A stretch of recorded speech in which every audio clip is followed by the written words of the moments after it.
Hello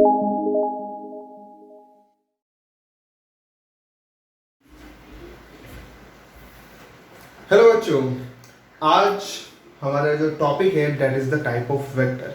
बच्चों अगर आपने इसके पहले एक वीडियो आया था जो था वेक्टर्स के बारे में, जिसमें हमने वेक्टर क्वांटिटी क्या है, स्केलर क्वांटिटी क्या है, इनके बारे में समझा था। इफ़ आप लोगों ने वो वीडियो नहीं देखा है तो पहले आप वो वीडियो देखिए, बिकॉज ये उसके आगे का पार्ट है, नेक्स्ट पार्ट है, जिसमें हम टाइप्स ऑफ वेक्टर को डिस्कस करने वाले हैं। तो जिन बच्चों ने नहीं देखा है, इसी वीडियो के डिस्क्रिप्शन बॉक्स में उसका लिंक है, आप उस लिंक पे जाइए और पहले वो वीडियो देखिए, then come to this video. Now start the types of vector. बच्चों टाइप्स ऑफ वेक्टर के अंदर हम सबसे पहला जो पढ़ रहे हैं वो है कोलीनियर वेक्टर। कोलीनियर वेक्टर, कुछ बच्चे स्मार्ट होंगे तो नाम से समझ जाएंगे। कोलीनियर, कोलीनियर मतलब एक ही लाइन पर रहने वाले। लाइक एग्जांपल देखते हैं, जैसे कि ये वेक्टर है ए वेक्टर, एक और वेक्टर हो गया ये हमारा B vector, and this one is the C vector. क्या ये तीनों सेम लाइन पे है? यस, तीनों सेम लाइन पे है, जबकि ए और बी की तो डायरेक्शन भी सेम है, और बी और सी को देखा जाए तो सी उसके अपोजिट में है। बट हमने सिर्फ अभी ये लाइन बोली है कि एक ही लाइन पे रहने वाले वन और more than one vector which are in same line are known as the collinear vector. It mean we can say A B और सी तीनों ही कोलीनियर वेक्टर है। A vector, B vector and C vector are collinear vector. तो क्यों है वो समझ में आ गया कि तीनों एक ही लाइन पे है, डायरेक्शन अपोजिट है, बट हमें डायरेक्शन से मतलब नहीं, हमें सिर्फ देखना है कि एक लाइन पर आ रहे हैं या नहीं आ रहे। ओके, एक और देखते हैं हम लोग। बी वेक्टर, क्या ये भी इनके साथ कोलिनियर है? यस, ये भी कोलिनियर वेक्टर है, बिकॉज हमें वेक्टर की प्रॉपर्टी पता है जिसको बोलते हैं पैरेलल शिफ्टिंग। तो मैं इसको जब पैरेलली शिफ्ट करता हूं यहाँ पर, तो ये बी की ही लाइन पे आ जाता है, क्योंकि ये डी वेक्टर बी के पैरेलल पे है। तो जब ये बी की लाइन पे आ रहा है, इसका मतलब ए बी सी और डी ये चारों ही कोलिनियर वेक्टर हो गए। तो वी कैन से दैट कि पैरेलल वेक्टर जो होते हैं वो भी क्या होते हैं? कोलीनियर वेक्टर होते हैं। बिल्कुल एकदम अच्छे से याद कर लो, parallel vectors are also collinear vector. तो अगर मैं डेफिनेशन टर्म में बात करूं तो क्या बोलेंगे? Two or more than two vector which are in a same line or parallel to each other are known as the collinear vector. Collinear vector कितने टाइप के होते हैं? ये भी टू टाइप्स के होते हैं। First one is the like vector, और इसको हम चाहे तो पैरेलल वेक्टर भी बोल सकते हैं। लाइक मतलब जैसे इनमें एग्जांपल में देखो कौन से लाइक है, बी और डी, ए और बी, इनकी डायरेक्शन भी सेम है और एक दूसरे के पैरेलल भी है। तो ये क्या होगा, इनके बीच में जब बी और डी के बीच में हम एंगल निकालेंगे तो कितना आएगा? Theta equal to 0 degree. तो ये पैरेलल वेक्टर जो है और लाइक वेक्टर है, बिकॉज इनके डायरेक्शंस भी सेम है और एक दूसरे के पैरेलल है, इनके बीच में एंगल 0 डिग्री है, तो ये हो गए लाइक वेक्टर्स। ये कोलिनियर का एग्जांपल। एक और टाइप हो गया, एक दूसरा टाइप है अनलाइक वेक्टर। मतलब कोलिनियर तो है बट डायरेक्शन अपोजिट है, मतलब थीटा जो है वो 180 डिग्री है। कोलिनियर तो है बट डायरेक्शन अपोजिट, जैसे बी और सी। और देख सकते हैं ये वाला बी और ई, ये दोनों भी एक दूसरे के क्या है? एंटी पैरेलल बोल सकते हैं इनको, पैरेलल नहीं बोल सकते हैं, एंटी पैरेलल। इसको भी जब आप शिफ्ट करोगे यहाँ पर तो ये दोनों एक दूसरे के साथ कितना एंगल बनाएंगे? 180। तो इसका एग्जांपल क्या है? B vector and E vector. These are collinear vector but unlike vector. Okay, तो ये था कोलिनियर वेक्टर के बारे में। अब जो नेक्स्ट टाइप है वो है कोप्लेनर वेक्टर।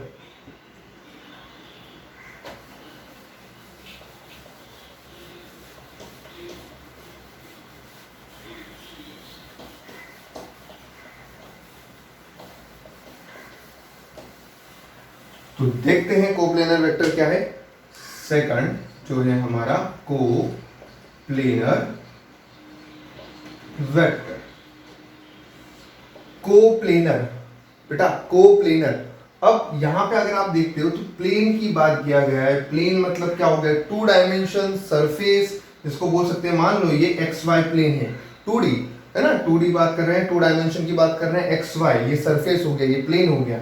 इन पर ये जो दो वेक्टर लाई कर रहे हैं, मतलब कोप्लेनर मतलब जिनका सेम प्लेन हो, सेम प्लेन हो, जिनका सेम प्लेन हो, जिनका सेम सरफेस हो। ये देखो जैसे ये वेक्टर है और ये वेक्टर है, क्या ये दोनों सेम प्लेन पे लाई कर रहे हैं? यस, ये दोनों सेम प्लेन पे लाई कर रहे हैं। ये जैसे कि यहाँ पे ए वेक्टर है और बी वेक्टर है, क्या ये दोनों सेम प्लेन पे लाई कर रहे हैं? यस, ए का भी एक्स वाई प्लेन है, बी का भी एक्स वाई प्लेन है, तो ए और बी क्या हुए हमारे कोप्लेनर वेक्टर हुए। क्या ए और बी कोलिनियर हुए? नहीं, एक लाइन पर नहीं है पर एक प्लेन पर जरूर है, इसलिए इनको हम कोप्लेनर बोलेंगे। एक और वेक्टर ले लेते हैं, ये रहा सी वेक्टर। क्या ये सी वेक्टर बी के साथ में और ए के साथ में कोप्लेनर है? नहीं, इसका प्लेन क्या है? इसका प्लेन डिफरेंट हो जाएगा, वाई जेड प्लेन हो जाएगा, और ये दोनों एक्स वाई प्लेन पे। तो इसमें सिंपल सा आप बोल सकते हो सेम प्लेन होना जरूरी है। जिन वेक्टर्स का सेम प्लेन हो उनको हम क्या बोलते हैं? Coplanar vector. तो ये तो था हमारा सेकंड टाइप। चलते हैं थर्ड टाइप की तरफ।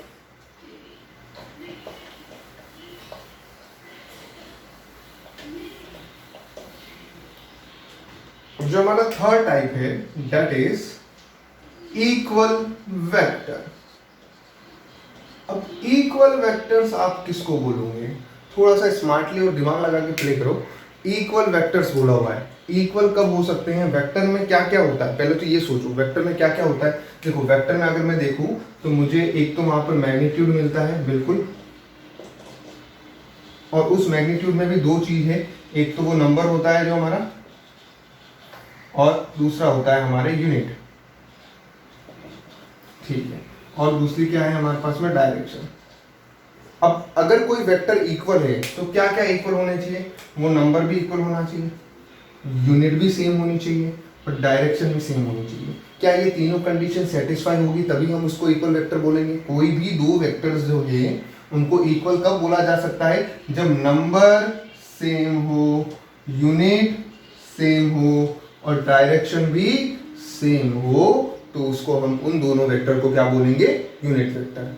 एक एग्जांपल के साथ समझने की कोशिश करते हैं। ये रहा ए वेक्टर हमारा, ए वेक्टर इक्वल टू अगर लिखा हुआ है 10 न्यूटन इन ईस्ट डायरेक्शन, और बी वेक्टर जो लिखा हुआ है वो लिखा हुआ है 10 मीटर इन ईस्ट डायरेक्शन।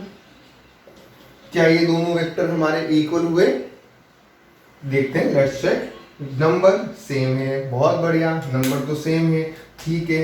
यूनिट डिफरेंट है, ये न्यूटन है और ये मीटर है, तो यूनिट यहाँ पर डिफरेंट हो गई, डायरेक्शन सेम है, बट तीनों कंडीशन सेटिस्फाई होना जरूरी है तभी हम उनको इक्वल बोलेंगे। इसका मतलब A is not equal to B.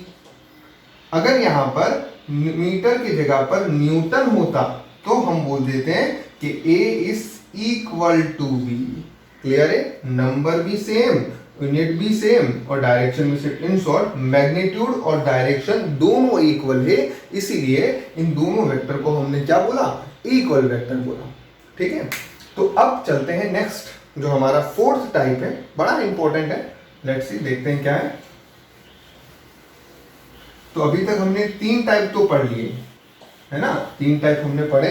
इसमें हमारा फर्स्ट वन था कोलिनियर, सेकंड वन था कोप्लेनर, थर्ड वन था हमारा इक्वल वेक्टर। अब हमारा जो फोर्थ है that is the unit vector.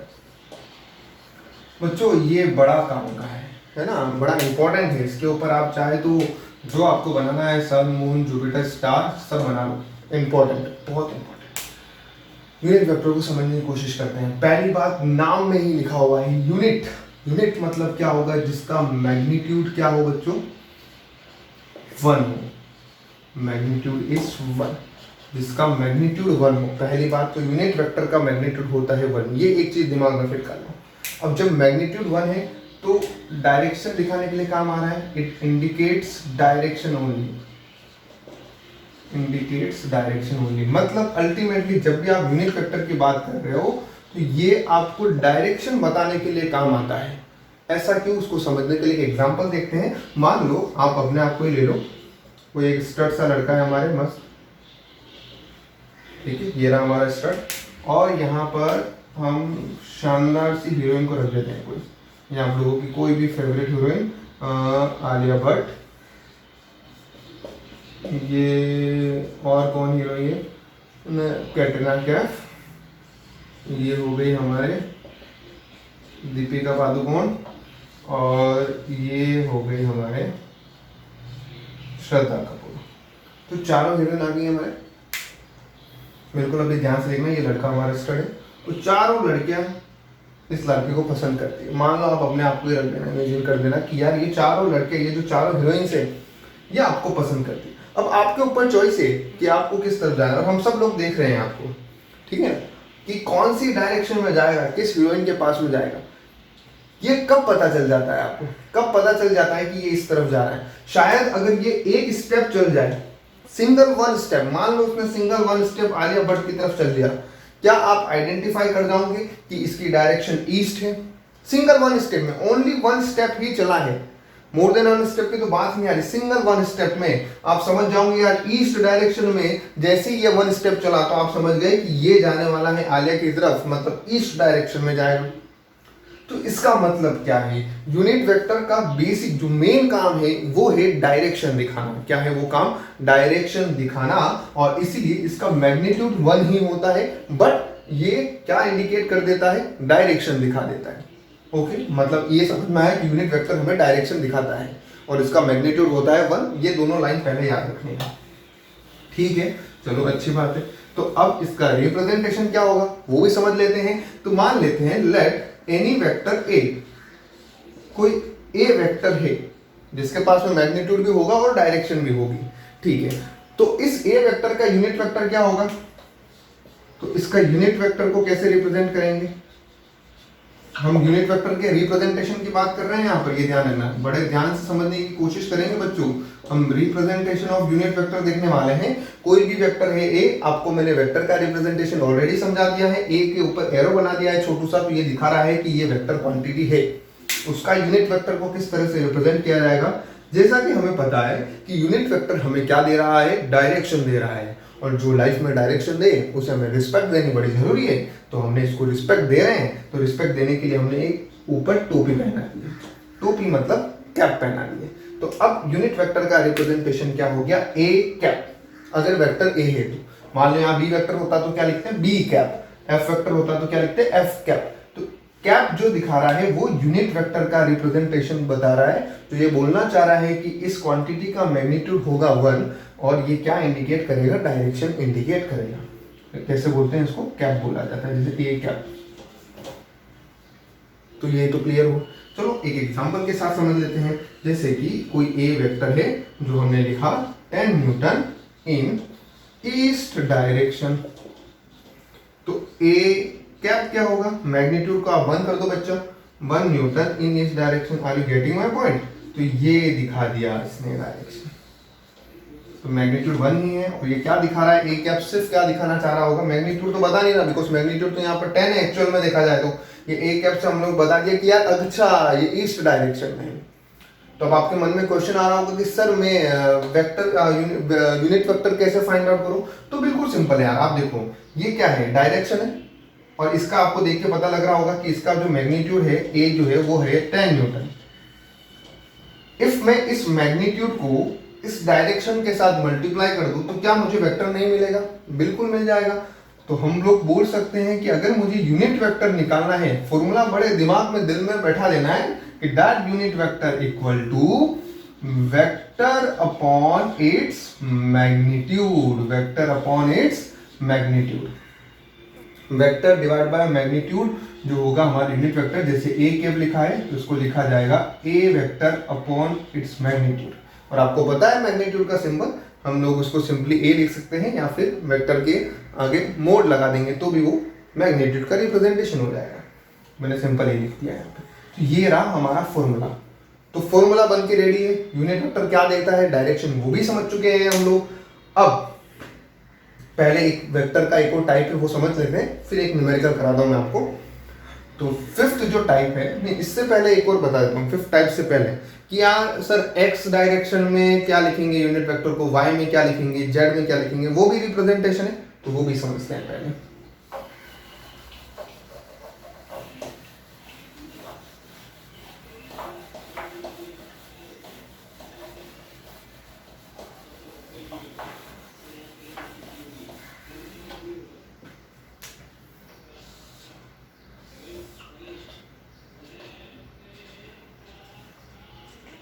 ये है हमारी x, ये है हमारी y, और एक और डायरेक्शन बनाते हैं बच्चों, दिस इज z।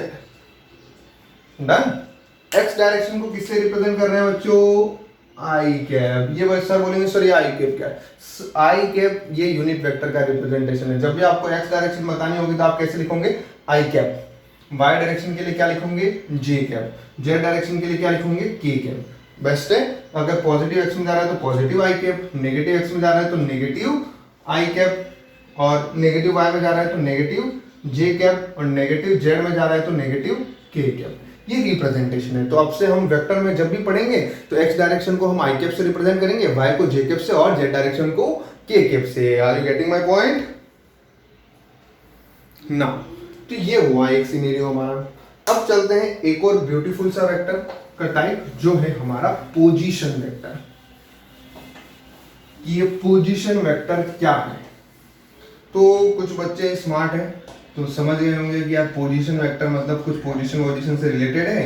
ये वेक्टर की पोजीशन दिखा रहा है होगा ओरिजिन के रिस्पेक्ट में। किसके रिस्पेक्ट में?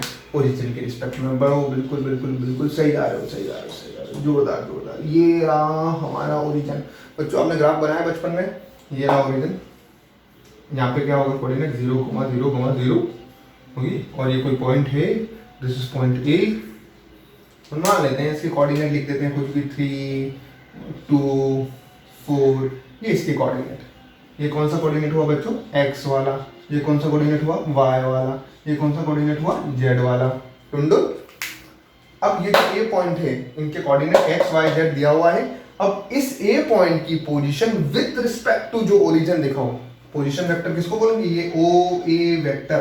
This is the position vector जो क्या दिखा रहा है? Position of A with respect to O. Origin के रिस्पेक्ट में जो हमारे किसी भी पॉइंट की पोजीशन दिखाए उसको बोला जाता है पोजीशन वेक्टर। ओरिजिन के रिस्पेक्ट में जो किसी भी पॉइंट की पोजीशन दिखाए उसको क्या बोला जाता है? Position vector. तो दिस इज माय, तो यहां से स्टार्ट करना, ओरिजिन से स्टार्ट करना है। तो ये ओरिजिन से स्टार्ट किया ये वेक्टर, और ये ए पॉइंट की तरफ एरो बना दिया दोनों। तो ये था हमारा पोजीशन वेक्टर जिसको लिखा हमने O A vector, position of A point with respect to the origin. अब सर इसको वेक्टर फॉर्मेट में लिखते हैं, बिल्कुल लिखेंगे वेक्टर फॉर्मेट में। देखो ओ ए वेक्टर, वैसे तो मैं आपको एक फॉर्मूला भी दिखाऊंगा, अभी आप सिंपल टीम में देख लो। देखो ये कौन सा कंपोनेंट है? एक्स वाला component 3i cap plus 2j cap plus 4k cap. ये क्या लिखा? 3x का कंपोनेंट तो i कैप, 2y का कंपोनेंट तो 2j कैप, ये क्या है? z का कंपोनेंट प्लस 4j कैप। अगर -4 होता तो यहाँ पे -4 आता, -2 होता तो यहाँ पे -2 आता। इस तरह से हम लोग पोजीशन वेक्टर को लिख सकते हैं। कोई भी वेक्टर लिखना हो, लाइक एक एग्जांपल देता हूँ। एक और पोजीशन है हमारा बी पॉइंट, और इसका विद रिस्पेक्ट टू ओरिजिन ये रहा। तो आपको पोजीशन वेक्टर लिखना है, ये इसके कोऑर्डिनेट लिख देते हैं। चलो इसके भी कोऑर्डिनेट लिखा 4, 1, -2 मान लो इसका कोऑर्डिनेट है। तो ओ बी मतलब position vector of B point निकालना है। बी पॉइंट का पोजीशन वेक्टर लिखो, क्या होगा? देखो 4i cap plus 1j cap -2k cap. ये आ गया? ठीक है। अब आपके मन में आएगा कि सर मुझे ए बी वेक्टर भी लिख के दिखा दो। तो A B vector is not a position vector, पहली बात तो है ना। पोजीशन वेक्टर मतलब विद रिस्पेक्ट टू ओरिजिन बोल रहे हो तो आप पोजीशन वेक्टर है, बट फिर भी मैं ए बी निकाल सकता हूँ। इसको निकालने के लिए हम triangle law of vector addition भी यूज कर सकते हैं, बट सिंपली अगर देखा जाए तो ए को मान लेते हैं ये हमारा फर्स्ट पॉइंट, बी को मान लेते हैं ये हमारा सेकंड पॉइंट। ठीक है, तो मतलब ए के जो कोऑर्डिनेट होंगे वो x1, y1, z1, बी के जो कोऑर्डिनेट है वो x2, y2, z2। ठीक है, ये ट्रिक बता रहा हूँ। क्लियर हो गया? अब इसमें आप क्या कर सकते हो, वो जो आप लाइन की इक्वेशन लिखते थे याद करो, x2 minus x1 i cap plus y2 minus y1 j cap plus z2 minus z1 k cap. यहाँ पर आप x2 को सब्स्टिट्यूट करो, कितना है 4 माइनस 3i कैप, इधर कितना है बेटा 1 माइनस 2j कैप, इधर कितना है ये देखो -2 माइनस 4k कैप। इसको सॉल्व करोगे तो you will give the A B vector. क्या आ जाएगा 1i कैप -1j कैप और -6k कैप। तो इस तरह से आपको ये आंसर कुछ मिलेगा 1i कैप जो था हमारा ए बी वेक्टर यहाँ से मिला, -1j कैप -6k कैप। तो इस तरह से ए बी वेक्टर हमें मिल गया। डुन ये था हमारा एक मेथडोलॉजी सॉल्व करने का और पोजीशन वेक्टर को आइडेंटिफाई करने का। I repeat, position vector, position of any vector with respect to origin, उसको बोला जाता है पोजीशन वेक्टर। ओके, तो ये तो हमने पोजीशन वेक्टर को समझा।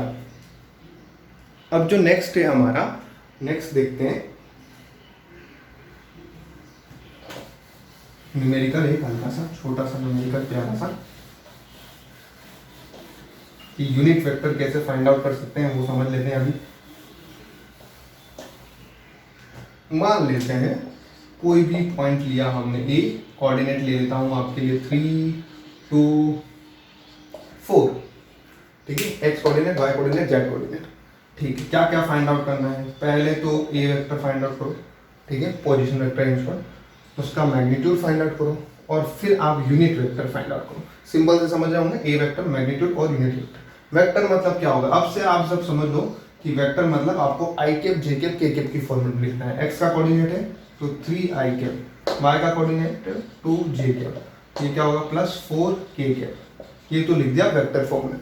अब निकालना है मैग्नीट्यूड। बच्चों मैग्नीट्यूड निकालने का फॉर्मूला समझ जाओ। क्या करना है मैग्नीट्यूड निकालने का formula? Under root of X वाला कंपोनेंट मतलब 3 का स्क्वायर प्लस वाई वाला कंपोनेंट मतलब 2 का स्क्वायर प्लस जेड वाला कंपोनेंट मतलब 4 का स्क्वायर। ठीक है, तो ये इस तरह से आप मैग्नीट्यूड निकालते हो, under root of X component का स्क्वायर प्लस वाई कंपोनेंट का स्क्वायर प्लस जेड वाले कंपोनेंट का स्क्वायर। आपको फॉर्मूला दे देता हूं, any vector A vector equal to, अगर ऐसा दिया हुआ हो, A X I cap plus A Y J cap plus A Z K cap. ये क्या है? A X, A Y, A Z, this are the component of A vector, X component, Y component and Z component. तो इसका आपको जब भी magnitude निकालना हो लाइफ में तो आप ये फॉर्मूला लगाओगे, एक्स वाले कंपोनेंट का स्क्वायर प्लस वाई वाले कंपोनेंट का स्क्वायर प्लस जेड वाले कंपोनेंट का स्क्वायर। ये फॉर्मूला हमने बनाकर दे दिया आपको, इसको याद करो, अप्लाई करो और 2 डालो न्यूमेरिकल्स, डून ये आ जाएगा जल्दी जल्दी। 9, 4, 16 कितना हो गया यहाँ पे? 20, 29, √29। परफेक्ट। तो और जो भी यूनिट होगी यहाँ पे, अगर डिस्टेंस डिस्प्लेसमेंट का होगा तो मीटर आ जाएगा, फोर्स का होगा तो न्यूटन आ जाएगा, तो यहाँ पे यूनिट लिख देते हैं, जो भी यूनिट होगा वो लगाएंगे। अब निकालना है बच्चों यूनिट वेक्टर। तो यूनिट वेक्टर का भी आपको फॉर्मूला बताया, देखो बच्चों क्या था यूनिट वेक्टर का फॉर्मूला, देखो वेक्टर अपॉन इट्स मैग्नीट्यूड। तो वही फॉर्मूला यहाँ यूज करेंगे। तो ये रहा यूनिट वेक्टर। वेक्टर क्या है बेटा? ये उठा के रख दो यहाँ पे, 3 आई कैप प्लस 2 जे कैप प्लस 4 के कैप। मैग्नीट्यूड क्या है इसका? √29। बहुत बढ़िया। तो A vector, A unit vector equal to 3/√29 I cap plus 2/√29 J cap plus 4/√29 K cap. Done. तो these are the unit vector के कंपोनेंट। और ये इन तीनों को क्या बोलते हैं हम? Direction cosine. जो एक्स कंपोनेंट, वाई कंपोनेंट और Z component of the unit vector होते हैं उनको बोला जाता है डायरेक्शन कोसाइन। बच्चों आप अगर चेक करना चाहो कि यूनिट वेक्टर का मैग्नीट्यूड 1 होता है नहीं होता है, तो आप इसका भी मैग्नीट्यूड निकाल सकते हो सेम फॉर्मूले में, root of A X square plus A Y square plus A Z square. तो आपको यूनिट वेक्टर का नेट मैग्नीट्यूड मिलने वाला है 1। तो X Y Z, this are known as the direction cosine. ये एक्स वाले डायरेक्शन का कोसाइन है, ये वाई वाले का और ये जेड वाले का। अब आपको बोर्ड सर इसमें कोसाइन क्यों आया, तो ये आगे हम रिजोल्यूशन ऑफ वेक्टर में समझेंगे। तो दैट्स हाउ हम एक न्यूमेरिकल हमने क्लियरली समझा। अब एक और 2 छोटे छोटे से टाइप है वो डिस्कस कर लेते हैं। नेक्स्ट जो है हमारा वो है नेगेटिव वेक्टर। क्या है बच्चों? Negative vector. अब नाम ही समझ में आ गया होगा कि सर नेगेटिव वेक्टर का मतलब क्या है? कोई भी वेक्टर है उसका नेगेटिव, कोई भी वेक्टर है उसका नेगेटिव, सिंपल टर्म है। तो नेगेटिव वेक्टर, नेक्स्ट जो टाइप है हमारा 6th टाइप, नेगेटिव वेक्टर। बिल्कुल स्मार्टली प्ले करना है। नेगेटिव वेक्टर क्या हो गया? मान लो कोई ए वेक्टर लिखा हुआ है, ये है 2 meter in positive X direction.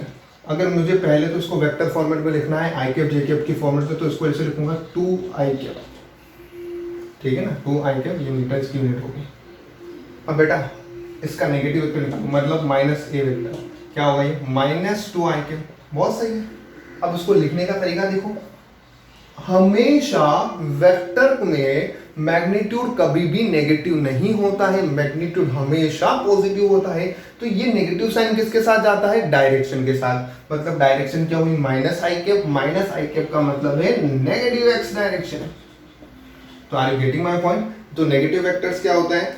जिनका मैग्नीट्यूड सेम हो बट डायरेक्शन अपोजिट हो, जिनका मैग्नीट्यूड सेम हो बट डायरेक्शन अपोजिट हो, तो उनको नेगेटिव वेक्टर बोलते हैं। और लास्ट जो है हमारा वो है नल वेक्टर।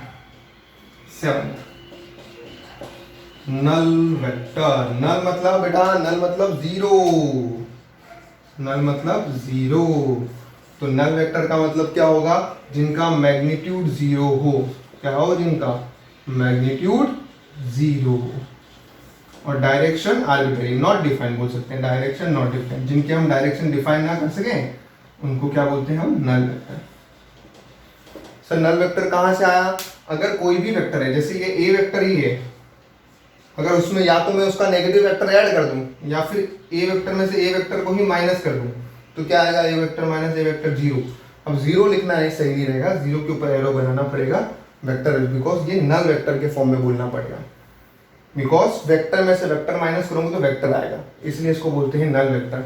मैग्नीट्यूड जीरो है लेकिन डायरेक्शन हमें पता नहीं। जैसे अब ये पार्टिकल यहाँ पे है, अब जब तक किसी डायरेक्शन में एक भी स्टेप नहीं चलेगा तो हम कैसे डायरेक्शन आइडेंटिफाई कर पाएंगे? इसलिए बोलते हैं डायरेक्शन नॉट डिफाइंड, और बोल सकते हैं डायरेक्शन आर्बिट्रेरी, कोई भी डायरेक्शन हो सकती है, हमें पता नहीं। तो सिंपल सा नल वेक्टर जिसका मैग्नीट्यूड जीरो है। तो इस तरह से हमने सारे वेक्टर्स के टाइप पढ़े। अब गाइस नेक्स्ट वीडियो में हम लोग पढ़ेंगे वेक्टर एडिशंस के लॉ। तो प्लीज स्टे ट्यून, और बच्चों इस वीडियो को ज़्यादा से ज़्यादा लाइक करो और शेयर करो ताकि आपके बाकी फ्रेंड्स को भी पहुंचे। Okay, bye bye.